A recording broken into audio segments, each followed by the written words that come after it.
All right. So I'm going to press on to multidimensional scaling. And multidimensional scaling, one of the key things to understand is that it is merely a way of visualizing a dissimilarity matrix, right? So once you've done all the work and calculated whatever dissimilarity metric you want to for all of your samples, you get a matrix that sort of, it's a square matrix, and it shows the dissimilarity between each pair of samples.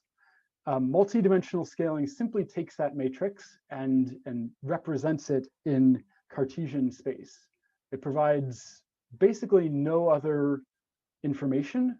And in fact, you often sort of lose a little bit of resolution when you do this, because you're actually sort of forcing the data into a two-dimensional or three-dimensional space.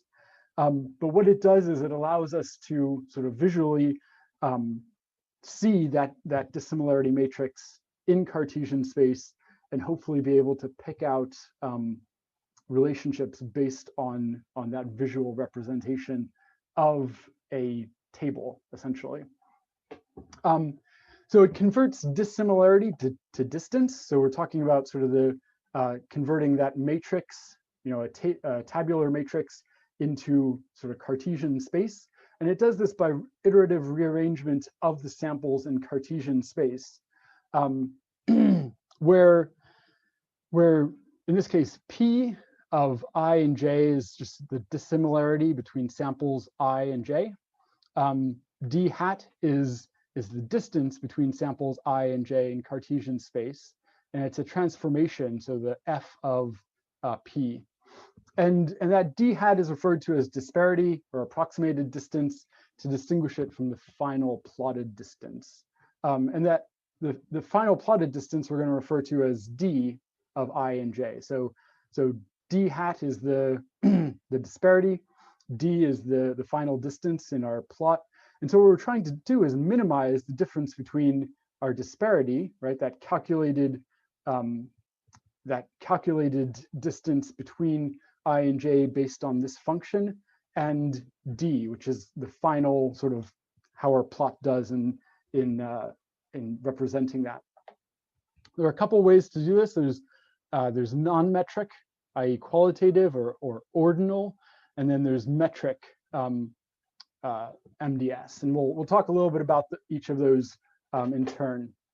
Before we get to some of the details, I want to try to walk through an example to give you an intuitive sense of what MDS is doing. And the best example that I've come across is this example from a textbook by Borg and Gronin from '97. And what they have in their textbook is a table of the distances between 10 cities in Europe. So we've got 10 cities labeled 1 through 10, and their relative distance. So this would be the distance from city 1 to 2, from city 1 to 3. And as you can see, as I described, this is a square matrix. It's just a table. And it's pretty difficult, at least for me, to get an idea of how a map of this would be laid out. Like how similar is 7 to, or how close is 7 to 6, right? The number is there, you could figure it out, but it's non-intuitive because we are visual creatures. So MDS proceeds by taking essentially the biggest distance here. So that would be between city 2 and 3, and you simply plot those guys, right? So that's the distance between 2 and 3. And then you take the next biggest distance and you start to triangulate those intermediate distances. So for example, between 9 and 2 and 3, we've got those distances. And so we can start to put together, there's a radius of 714 kilometers from 3. We'll draw that circle, a radius of 787 from 2. So we wind up with 2 points, obviously. So 9 and 9 prime. We have to make a decision. Which one are we gonna select? And in fact, it doesn't matter, because from this point on, it's just a reflection, and reflections in MDS space are fine. Eventually, we get all of our points plotted, right?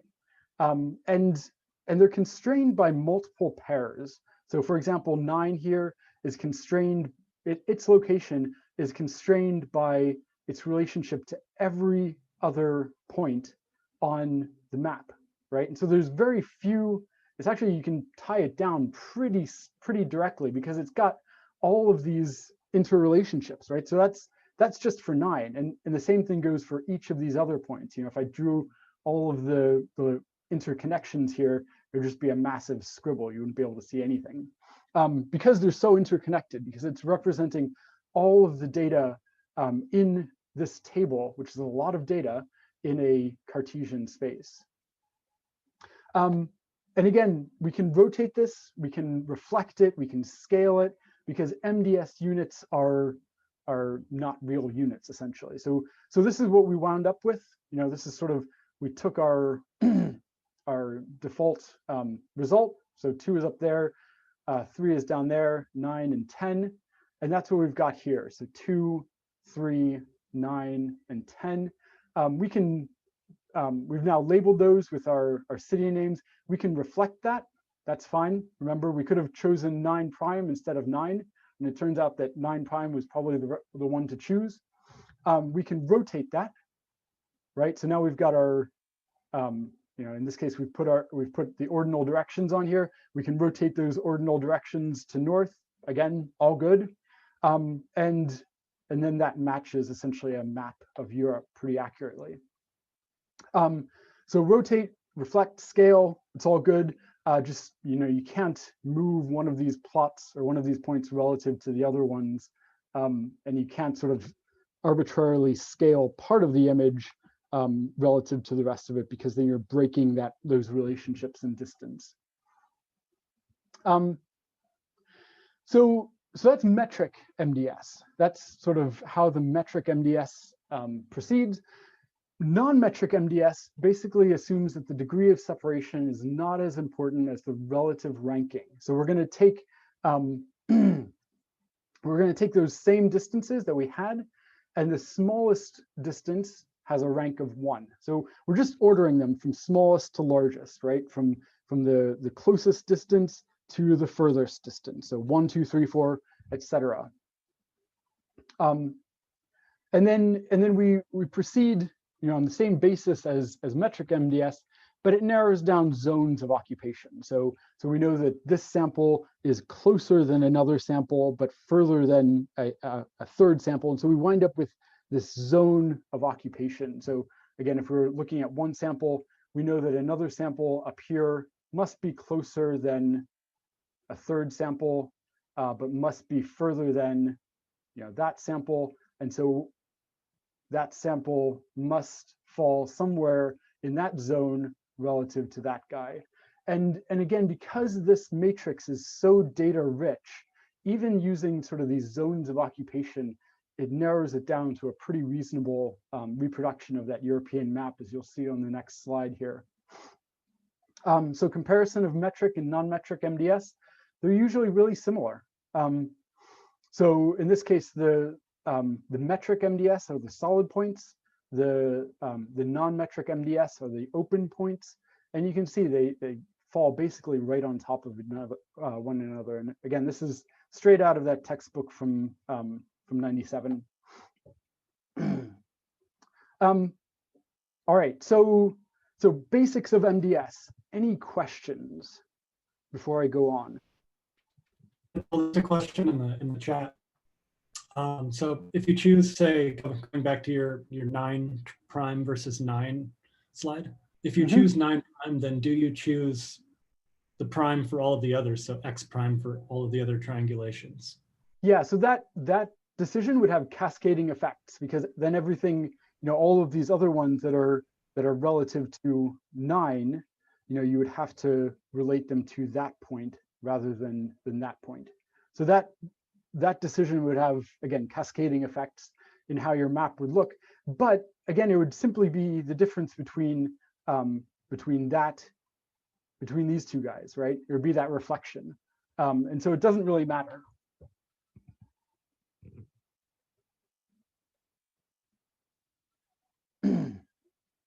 Other questions? No more in the chat. All right, great. So I'm going to go through a couple of examples here to give you guys a sense of how we assess the quality of multidimensional scaling problems. And so I've taken a sort of synthetic data set made up of 10 sources here. This actually, I think this comes from your paper, doesn't it, Kurt? The DZ mix paper? Yeah, it looks familiar. Yeah. So these 10 sources were mixed in various proportions into this mixed sample. Doesn't really matter. All that you need to know is that we've got 11 samples here that we're going to try to show in MDS space. In this case, the metric that we're going to try to do this is the D value. And so we wind up with this guy. And so all of these guys are related to the MDS plot in different to different degrees. Typically, when you show an MDS plot, you also want to show a shepherd plot, which is this guy, and you want to report the stress. So the shepherd plot basically shows the dissimilarity, which is essentially rank in this case, and the disparity, and that's shown by the red dots and connected lines here. On that same plot, you can show dissimilarity again on the x-axis and distance, so that final distance, right? So we're showing D hat as the red lines or the red dots, and D as the blue dots or the blue data points. And ideally, these guys would fall right on top of one another, and that would give us a stress of 0. And clearly they're not, right? So there are some points here that fall off of your expected or your predicted disparity. And so there is some stress. It's not a particularly high stress. That's a fairly good value. 0.1 is probably acceptable. 0.2 is pretty good. Above 0.2, you're sort of having issues. But if people are showing, if you're going to show an MDS plot, you need to present sort of the additional data that tells your reader or your audience how well your MDS plot matches your expected transformation. And I'll show you why in just a minute. So we can do the metric, we can do a metric transformation based on that same data set, and it looks similar. It's not going to be exactly the same. The shepherd plot in this case, we've got, again, the disparity is shown as the red dots and connecting lines. In this case, your dissimilarities are being transformed to disparities, basically a one-to-one transformation. And again, you want your distances to fall right along that one-to-one line, ideally. They don't fall along that one-to-one line. They deviate from it a little bit. And so your stress is a little bit higher. So getting up towards 0.2, not quite as good. And notice that there's some differences between these two plots, right? So for example, looking for source 6 and source 3. So this distance here is quite a bit different from this distance here. But if we transform that, so going through that reflection exercise, I'm going to reflect that, and notice that there are, regardless, despite the fact that there are some differences, there are a lot of similarities. So source 5 up here, more or less on its own. Source 1 out here, more or less on its own. 6 and 3, although the distance between them is slightly different between these two plots, they both plot down in the bottom left, and they are sort of connected, or they're most closely connected to source 10 and source 9.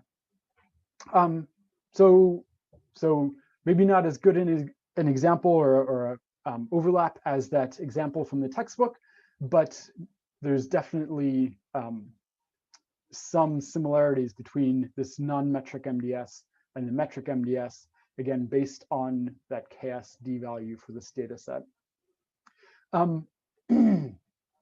We can look at some other metric MDS values. So in this case, we're looking at the KSD value based on a squared stress. and I'm not going to get into what exactly squared stress is. It's simply a different method, a different calculation of, or a different way of calculating the misfit between the distances and the disparities.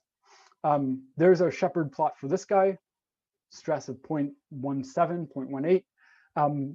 Same data set, same stress, Kuiper V value gives you a stress of 0.23.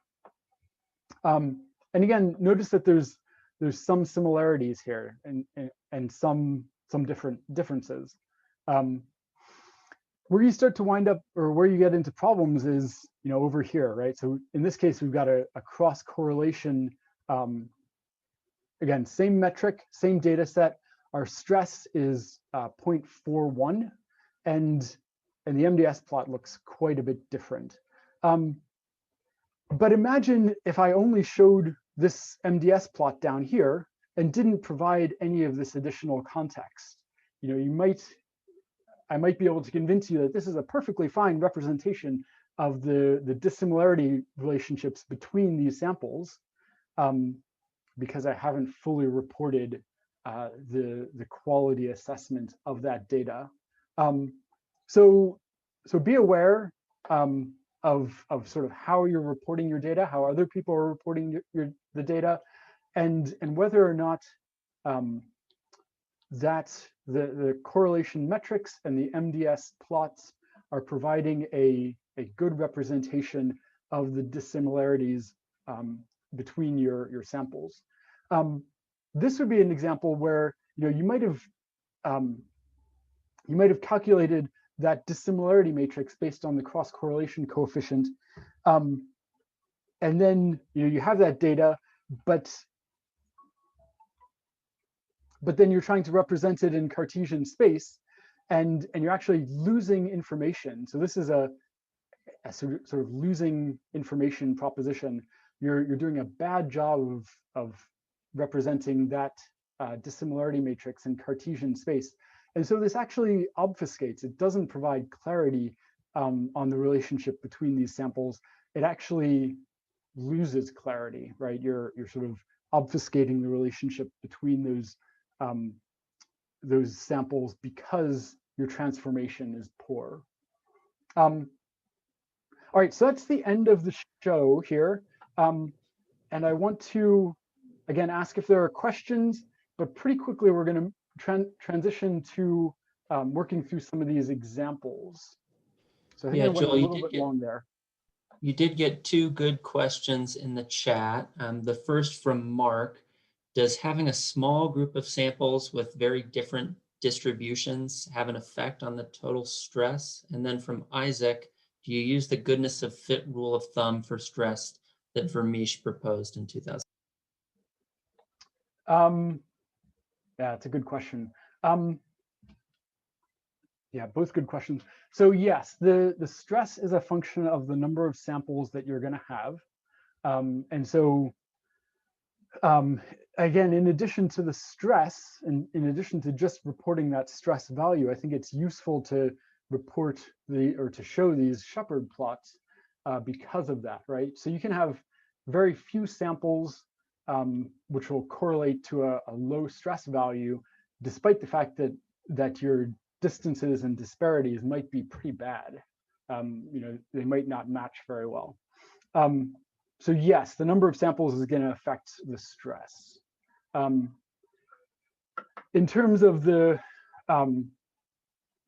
rule of thumb that Vermeesh gives, I forget what he gives, honestly.